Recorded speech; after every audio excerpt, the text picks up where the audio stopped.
De verdad es un gusto en este momento empezar esta transmisión en vivo, agradeciéndole obviamente en primer lugar, siempre agradeciendo desde el corazón, llena de gratitud en primer lugar por darme la oportunidad de ser quien conduce este maravilloso evento, que se trata, ahora lo sabrán, de un libro que me ha enchinado la piel, que me ha tocado el corazón de muchas maneras. Estamos hablando del libro La Señal, y tenemos el grato honor de conectar con los autores de este libro, y es un placer de verdad conocer, aunque sea a distancia, a alguien que he leído, por ejemplo, La Cabaña, y tiene una biblioteca de autor muy importante. Estoy hablando de Paul Young. Bienvenido, Paul. Gracias por esta conexión y gracias por La Señal, que ha sido un libro. Ahora vamos a ahondar en el tema, pero muchas, muchas felicidades por esta novela que creo que va a mover muchísimo de lugar a mucha gente. Hola, Paul. Hi, and good afternoon to so many of our friends in Mexico. And we're thrilled and honored to be a part of this. It's just a huge adventure for us, and a different kind of adventure, since it's the first time I've ever co-authored a book with a dear friend. So, claro, y por eso vamos a presentar en este momento a Bradley Jersak. Bienvenido, Bradley. Me llamó mucho la atención, sobre todo lo que está diciendo Paul, hacer este engrane, esta coautoría. Ahora nos van a platicar ustedes cómo surgió esta idea, cómo se iluminaron para decidir que fueran ustedes dos las cabezas y el corazón de La Señal. Así que bienvenido, Bradley, también. Gusto tenerte aquí, aunque sea de manera digital, en México. Y no puedo, perdóname, dejar de darle la bienvenida a todas las personas que se conectan de Planeta de Libros México, que es una audiencia ávida de libros como el que ustedes están ofreciendo, que nos lleva a una profundidad y que nos lleva a tocar nuestra parte más espiritual y sensible. Así que es un público vasto que va a recibir La Señal con el mismo cariño que la he recibido yo. Así que muchas felicidades. Cuéntenos, ¿cómo se hizo este engrane? ¿Cómo se hizo esta mancuerna? Paul. You know, Bradley had the idea, and we actually met face to face for the first time on the movie set for La Cabaña. And we had been in touch with each other. We actually have known each other now for about 12 years. But a lot of the initial was through email and that kind of relationship that was online. But we had a unbelievable set of circumstances, and we ended up on the set of The Shack. And from that point on, our relationship has just deepened and deepened. So at one point, Bradley sends me an email, and he can tell you about his side of this, but he just simply said, you know, would you be interested in participating with me in the writing of this is Bradley speaking, my first work of fiction. So Bradley, why don't you take it from there? Yes, I had written about 20 books of political philosophy, theology, and even a few children's books, but I had never tried fiction before. And even though I love to be a storyteller, it was always in my heart since I was a little boy, 7 years old, that one day I would write a novel. But I also know that people who write nonfiction can end up writing terrible novels. So I knew that I was very lucky to know Paul Young, and that here's an expert, one of the great authors of the world, and he's a dear friend. So then I just said, you know, would you consider helping me do this? If we co-author, then I won't embarrass myself. And he said, I would love to. And it was just such a beautiful gift. We actually argued more with our editors than we did with each other. And editors are absolutely necessary. They are so important to the writing process. That's right. Yeah. Paul, creo que con lo que el testimonio que nos está regalando Bradley habla de un toque tuyo muy humilde, porque digo, los dos son escritores y cada quien en su rubro, pero bien pudiste haber dicho, no, yo tengo éxito como autor en este tipo de libros y demás. Entonces yo creo que en ese momento das un sello de humildad. Y también quisiera preguntarles, ¿qué características encuentran que los unen qué características de valores sienten que tienen muy parecidos, porque para no haber discutido y para haber dicho que sí, debe de haber una similitud en sus formas, o a lo mejor en sus creencias, o a lo mejor en cómo fueron educados de manera religiosa. Ustedes me dirán. So we both are Canadians, and that helps. And although I live in the United States, Bradley is just north of me. And we both grew up in a very religious, fundamentalist sort of religious frame of reference. We both have a very deep love for Jesus. And we both are on the same page when it comes to things like, we believe that divine love is not only present in the life of every single person, but actually lives within every single person. And it is because of that encounter with that which is absolutely real and true and beautiful and right, that this encounter is what actually moves people toward transformation.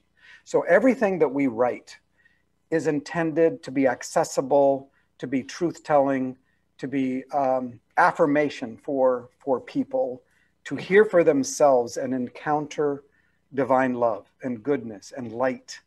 And it's an invitation to move from wherever we are to some place that is more whole, healthier. Bradley, así como ustedes fueron criados en un ámbito religioso, gran porcentaje de nuestra población en México también fuimos bautizados, hicimos primera comunión, pero también se nos enseñó una religión muy castigadora, bajo mucha culpa y mucho miedo. Y yo creo que por ahí muchos de nosotros hemos ido navegando hacia la espiritualidad. Y si fuiste educado desde la religión católica, por ejemplo, es como si fuera pecado ir a buscar otras filosofías que te den más paz que ese Dios todo castigador que le tememos en vez de sentir ese amor, ¿no? Casi actuamos bien porque si no tendremos duras consecuencias. La manera en que ustedes presentan a Dios en su libro es completamente diferente y me encanta cómo lo llaman, Divine Love, amor divino. Y quiero que en qué momento ustedes o cómo se les enseñó la religión, que casi dentro del libro lo que presentas más es una invitación hacia la espiritualidad y hacia entender que todos estamos hechos de ese mismo amor, todos, no importa la religión en la que tú creas.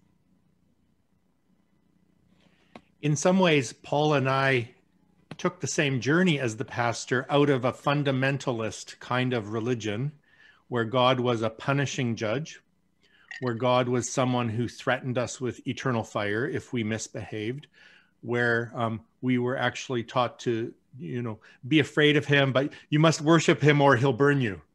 Right. You must love me or I'll abuse you. And Paul and I both have been set free. We've been liberated towards an image of God that we believe is healed, that God is, or divine love is healing our image so that we would say, if there is a God, that God is divine love.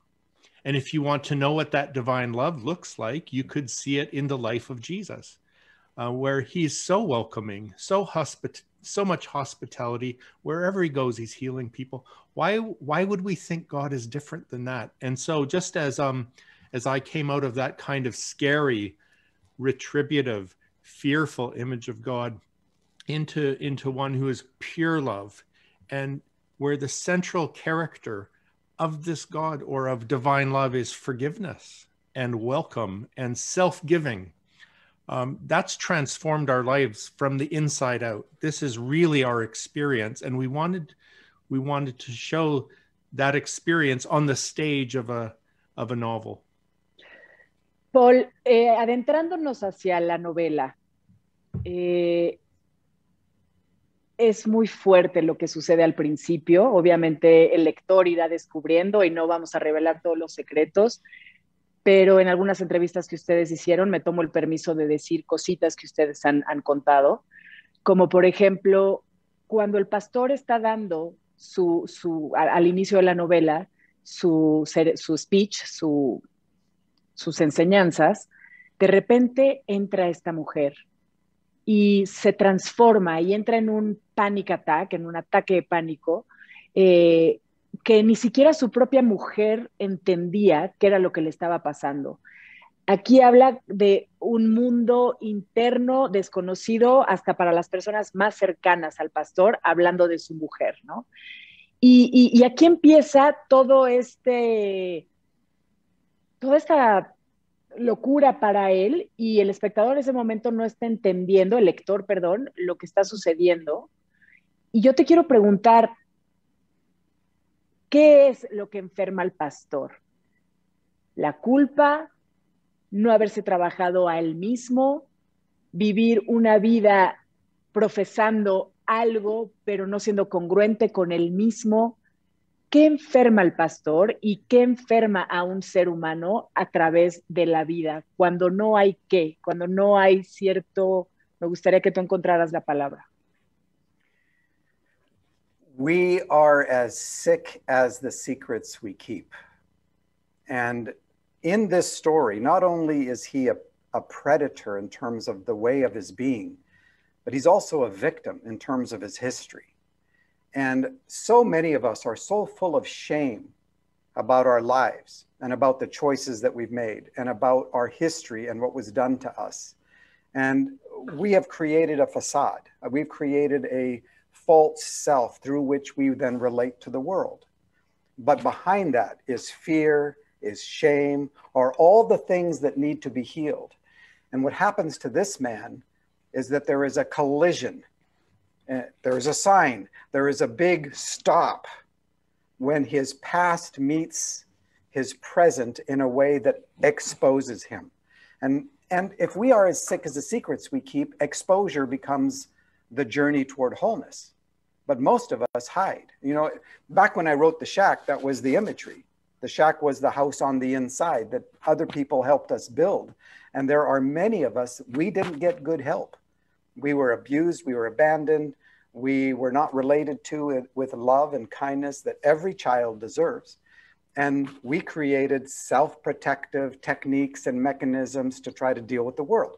But inside our inside house is where we store our addictions and we hide our secrets, and we never want anybody to come into that place because we're terrified that if they actually see what we think is the truth of who we are, they will leave, they will abandon, they will reject. And that's been our experience as well. So this pastor not only represents someone in a religious environment, but also humanity generally, that we have to make choices to move in the direction of light exposure. And it's like terrifying and it's hard work. But at the core of it, we want to deal with the accusation that the truth of our being is that we are something bad. And we're saying that's not true. You're made in the image of divine light. And so that's the truth of your being, but we just don't know it. And we haven't believed it. And it requires some kind of revelation on the inside so that we can actually live from the inside out rather than from the outside in, which is how most of us have lived. Me encantó, Bradley, que escogieran a un pastor, porque representa como este cliché también, ¿no? Los seres humanos, las personas, queremos encontrar a gente que esté avanzada, que esté iluminada, que nos guíe por el camino correcto, que nos ayude. Y muchas veces existen estos falsos gurús. Y nosotros nos aferramos a ellos desde una creencia como si fueran estos seres perfectos, infalibles. Y aquí es muy fuerte porque conforme va pasando la historia y la novela, obviamente encuentras toda la imperfección que tú y yo y la humanidad entera tenemos, y se te cae tu gurú, ¿no? Me gustaría que ahondáramos sobre ese tema, esta necesidad que tenemos como seres humanos para encontrar a alguien que nos guíe, y la verdad que nos dice el otro, la hacemos como si fuera una verdad absoluta. Yeah, that's exactly true. I think in our insecurity, we do look for someone who we can follow. Now, in the case of a pastor or a priest, there's two sides to the coin. For some people, they look up to them as super spiritual, and these are the people I can count on. On the other hand, there are those who believe that pastors and priests are the worst people on the planet and the least safe. And in some ways, if the pastor or priest is a dangerous person or a predator, then we begin to imagine that God is like that too. And so this can also happen with parents. Every little child is created to love and trust their parents. But what happens if your parents are abusive? What happens if they leave? What happens if you can't count on them? And so there's damage in our hearts. And I think sometimes we even connect the damage that we have between our parents or between spiritual authorities, and we laminate that onto God. We project that onto God. And one of the things that I hope that all of our viewers will take to heart, and those who read the book, is that it is good to have healing and helpful and safe people around us, but we also need a direct connection, and we have a direct connection with divine love inside of us. And I love that Paul had mentioned light before. I think about divine love as light, love, and life. And so if that's the case, then we can measure spiritual leaders against that. The other side of this also is sometimes for the older generation, they needed the pastor or preachers to be perfect. I find that people about under 40 years old, especially people in their 20s, they don't need that. What they're looking for is authenticity. And that means allowing people to know what our weaknesses are and not pretending to be who we aren't. When I listen to Paul's story, he's brutally honest about his journey. And every time he is, I see people trust him more because they know he's not going to lie to them. And so that the pastor in the story doesn't know this at the beginning, but he's going to find out one way or another. Sí, y me gusta cómo exponen que el pastor entre a terapia, que es uno de los recursos que también es importante para la gente, que todo mundo hemos tenido momentos difíciles en la vida, y es un camino, ¿no? El autoconocerte, el autodescubrirte, el poder entender si estás dispuesto a abrir tu corazón y saber que hay dolor y que también hay falla. Pero en este caso el pastor no cede a la terapeuta. A lo mejor le empieza como a tener un poco de confianza, pero se cierra inmediatamente y cierra su corazón. Y ella tampoco lo logra. Es importantísimo como seres humanos, en primer lugar, tener las ganas de querer estar mejor, tener esa necesidad de encontrar paz en nuestra mente. Claro que nuestro corazón, y Dios va a curar nuestra mente, nuestro corazón, nuestro cuerpo, y todos los que creemos en Él. Pero es importante empezar a expulsar verbalmente todos esos fantasmas que viven adentro y empezar a verlos. Y creo que la guía me gusta mucho porque ustedes no están en contra de la terapia psicológica, pues, ¿no? En este libro lo veo, pues. Well, both of us have been through therapy, so that's not like a big surprise. We think that healing for the human heart is not restricted to the walls of a church or a cathedral or any of that. I mean, divine love, God, is way bigger than that. And therapeutic methods are so diverse because human beings are so uniquely crafted that there's not one answer. But I'm telling you, therapists as part of the healing community, and Bradley would say, he doesn't know one therapist that didn't get into that profession because, I mean, they themselves needed to be healed. And that's why they went into this. And so a good therapist will join you in the midst of your journey. And we're not opposed to therapy whatsoever, or good music, or good food, or good relationships become absolutely essential, because the thing about brokenness, it will always drive you to isolation. And that's when people get lost in being alone, and they think they're alone. And part of what we're trying to say is you're never alone. You've never been alone. And this divine love is not just a force, it's personal. This is a divine love incarnated in a person who dwells in us by the Spirit. And we can have and begin to learn how to tell the truth, learn how to have these conversations. You know, you can't change your mind without starting to tell the truth. And you can't continue to hide the truth and expect that that'll move you in the direction of healing. This is not magic. This is engaged surrender and participation. If I could say one thing Sí, about, por favor. Claro. I have a friend who, she's an atheist and she's a therapist, but she believes in she calls it the voice of deep wisdom. And she helps people to hear the voice of deep wisdom from inside. And I'm like, good enough.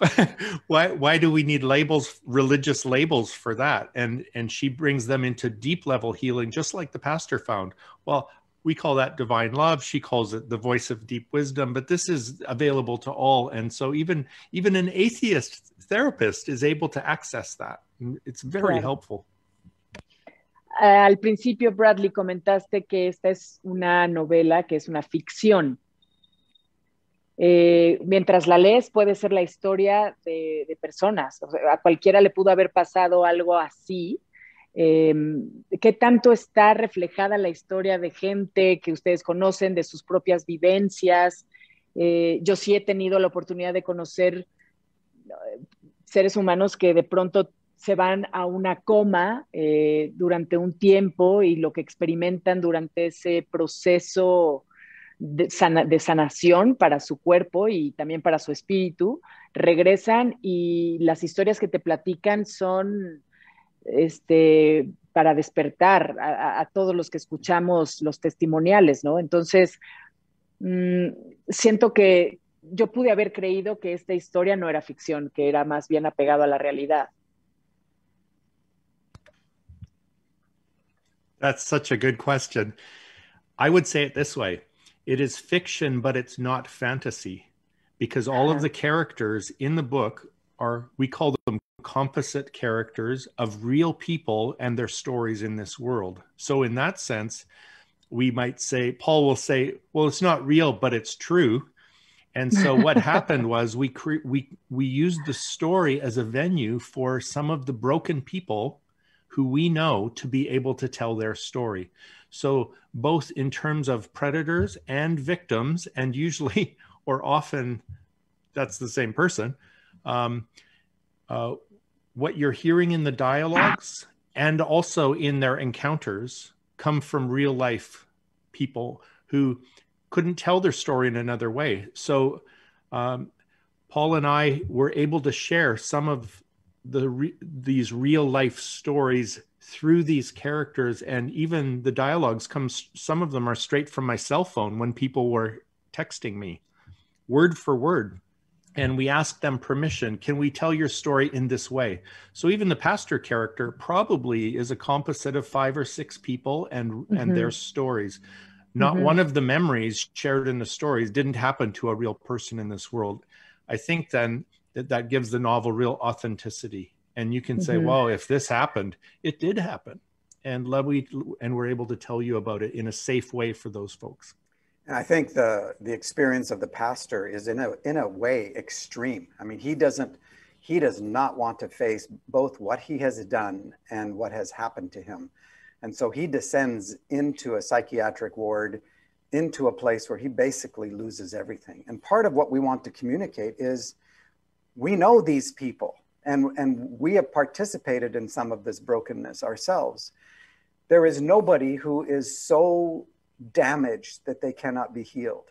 And there is nobody who has acted out in broken ways that cannot be forgiven. Nobody. And the pastor encompasses that kind of depth. Me gusta mucho, yo me quedé con un sabor de boca muy, muy positivo porque me regaló esperanza. Me regaló mucha esperanza y eso es no sé, lo que podríamos decir en la religión, esta gracia de Dios, pero ni siquiera el pastor lo buscó.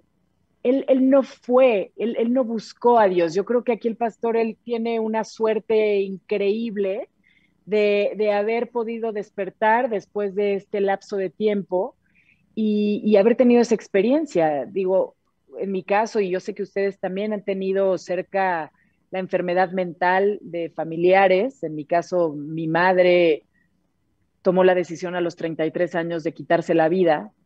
Y justo cuando yo leí el pastor, So sorry. dije, gracias, qué ventaja tan enorme tuvo el pastor de tener esta reconciliación en vida. Y me encantaría saber qué es lo que le sucede al pastor en la siguiente novela, porque ahí sí de verdad va a ser un preacher que va a hablar de la gracia de Dios como queremos conocerla a todos y nos va a traer mucha más esperanza. Y yo no sé si ustedes piensan hacer la parte 2. Bueno, toqué muchos temas aquí. La salud mental, si es un libro para todos y si se hará la segunda parte. I think it's very important, and Bradley can add to this, that a lot of us, we don't want to face this stuff. And the beauty is that there is a God who will pursue us. And that's where our hope lies, is that you can turn your face away, but divine love will always have a face turned toward you. And because this love lives inside of you, you're not going to escape it. And even when you absolutely don't want it and don't trust it, it will still be there to be present to you. What do you think, Bradley? Yeah, I agree with that. There's this ancient saying from a desert monk from the early 300s AD. And he said, God no more turns away from the sinner than the sun ceases to shine for a blind man. And what happened is we thought in religious circles that if we're bad, God turns away from us. And we don't believe that's true. In fact, when Paul turned away, when I turned away, when the pastor turned away, we found out that God was chasing us. There's this great parable that Jesus told. He said that he's like a good shepherd who leaves the 99 sheep. That's like, let's say, the church. And he goes looking for the lost sheep. And he goes and looks even down in the crevices and in the valleys and where the sheep might be tangled up and could never get out itself. And he goes and he searches. My favorite line in the whole Bible is this: until he finds it. Until he finds it. And so even if we have to go right to rock bottom, we'll find that that divine love is waiting there for us. And said, oh, I wondered when you might arrive. But the good news is we don't have to go all the way to rock bottom. And in a sense, the book is inviting us to hear the sign, to stop before it gets as bad as it must. It doesn't have to. We can get out of the elevator anytime we want. That's amazing. Bradley was saying yesterday that if you're on the metro, right, you don't have to wait till the train runs into the very end. You can push the button or whatever and get off at the next stop. And that's an invitation. You know, I would have loved to have gotten off the elevator sooner than I did. That's a place of regret, but I have forgiven myself for that. I know and understand the survival skills that I held on to for so long. But anybody can make a decision like, stop. You know, I want to get off at the next stop. I'm done. There has to be something that is calling out from the deep places of my life about love and kindness, about authenticity. I want to be a truth teller. I want to be one who loves others rather than being self-protected and self-promoting. And, you know, those things are deeper than the darkness. Light exists. Darkness doesn't exist. I mean, it only exists because there's an absence of light, but light can exist without darkness. Darkness has to have the presence of light to exist. Love can exist without fear.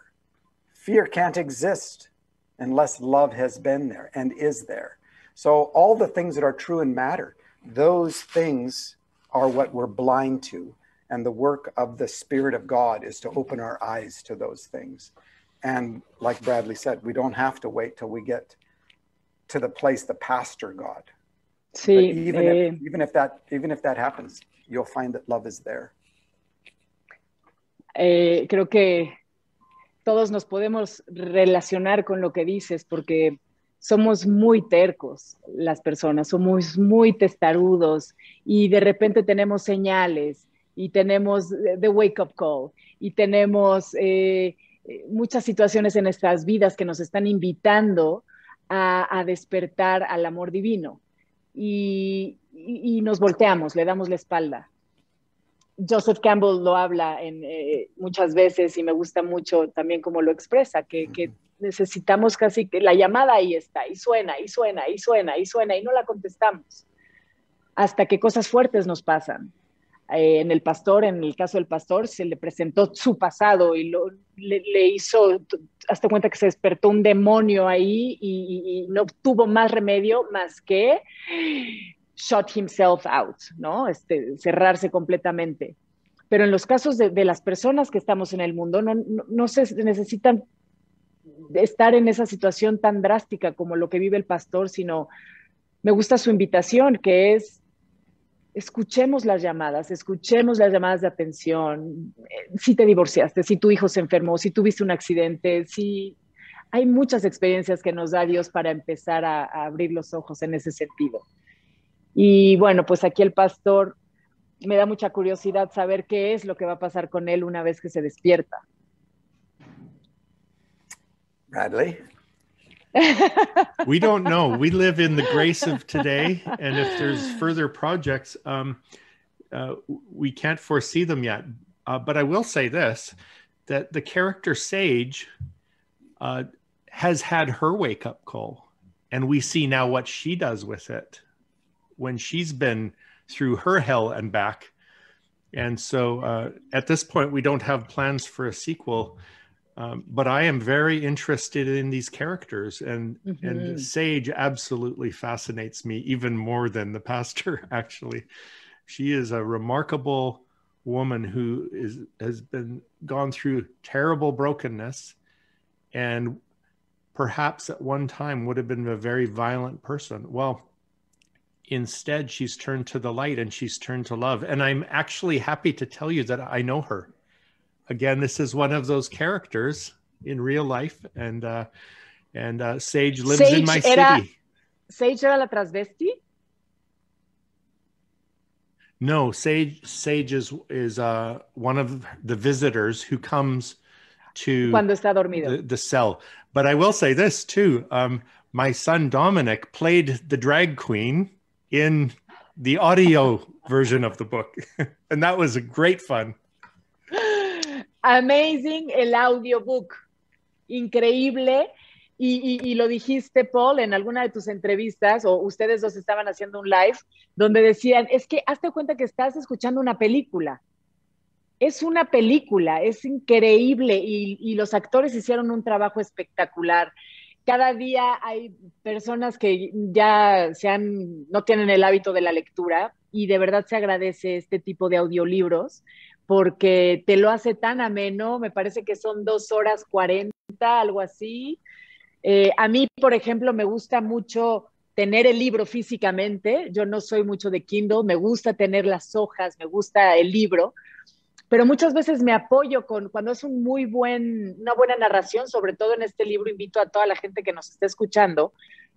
Hay muchos personajes y de repente la parte de la terapia y le están haciendo un recorrido médico al pastor como para saber sus calificaciones todos los días, y cuando lo escuchas se hace más ameno, es mucho más claro y ayuda mucho cuando es una voz femenina, cuando es el actor, etcétera. Entonces, de verdad, un gran trabajo a ellos. Si los conocen, pues háganle saber que aquí en México sí les aplaudimos su esfuerzo.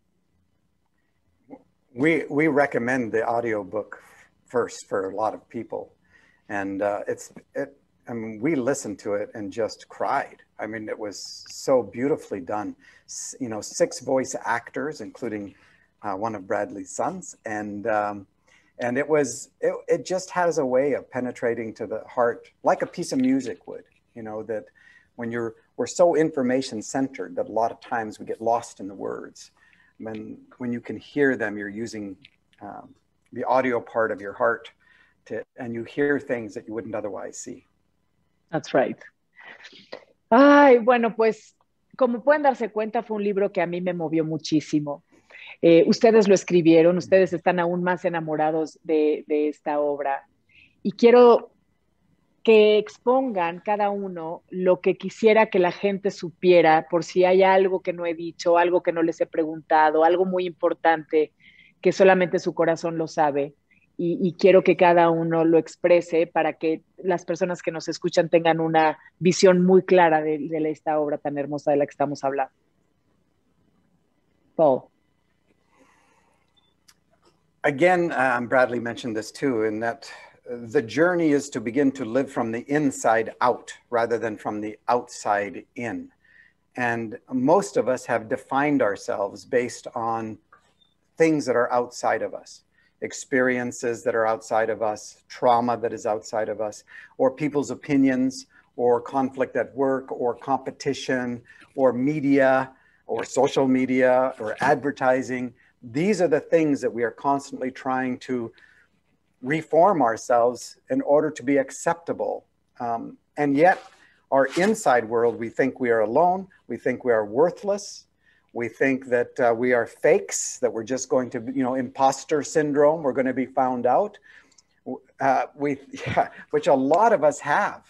And so we can't take the risk of inviting anybody in. This is why you have to find out what the truth of who you are is. And we're saying the truth of who you are is that you are a child of God, have always been, that you are indwelt by divine love, that you can't exist apart from that, and that being made in the image and likeness of that is the truth of your being. That's truer. So being someone who loves is truer about you than being someone who fears. But if you don't know the truth about yourself, guess what? You will self-promote your image, whatever that is, and you will self-protect. So you can't be authentic. You can't be honest. And so we're saying, stop, you know, do the courageous thing and ask for help. If that's a therapist, if that's someone you can trust in your family group, in your friendship group, start by opening up this inside world so that in community, you can hear the truth about who you are. And when you know the truth of who you are, the way of who you are will begin to match it. And then it doesn't matter about people's opinions. If divine love has told you the truth of your identity, you're unassailable. It's like, I can, when you're not afraid to die, which it feels like going through the process, but when you're not afraid to die, you are not afraid to live. And this is finally, we need to grow up into wholeness. And wholeness is when the way of your being, how you live your life and the choices you make, how you speak to people, actually is an expression of the truth of your being. But if you think you are worthless at the truth of your being, if that's the truth of your being, you will never get the way of your being to be anything other than that. You will act like a piece of garbage and you will let people treat you like one if that's what you believe you are. And we're saying it's not true. That's a lie. Bradley? Wow, bravo. Yeah.